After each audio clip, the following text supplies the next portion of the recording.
ఇక టీ20 ప్రపంచ కప్లో టీమిండియా బోనీ కొట్టింది. న్యూయార్క్ వేదికగా ఐసీసీ ట్రోఫీ మొదలుపెట్టింది. తొలి పోరులో ఐర్లాండ్తో జరిగిన మ్యాచ్లో టీమిండియా ఆధిపత్యం ప్రదర్శిస్తూ సూపర్ విక్టరీ కొట్టింది.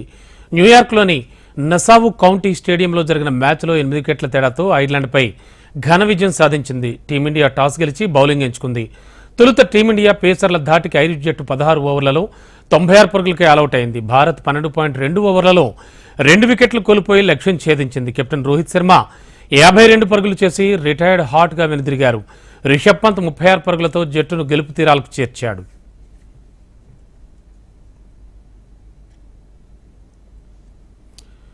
టీ20 ప్రపంచ కప్లో టీమిండియా బోనీ కొట్టింది. న్యూయార్క్ వేదికగా ఐసీసీ ట్రోఫీ మొదలుపెట్టింది. తొలిపోరులో ఐర్లాండ్తో జరిగిన మ్యాచ్లో టీమిండియా ఆధిపత్యం ప్రదర్శిస్తూ సూపర్ విక్టరీ కొట్టింది. న్యూయార్క్లోని నసావు కౌంటీ స్టేడియంలో జరిగిన మ్యాచ్లో 8 వికెట్ల తేడాతో ఐర్లాండ్పై ఘన విజయం సాధించింది. టీమిండియా టాస్ గెలిచి బౌలింగ్ ఎంచుకుంది.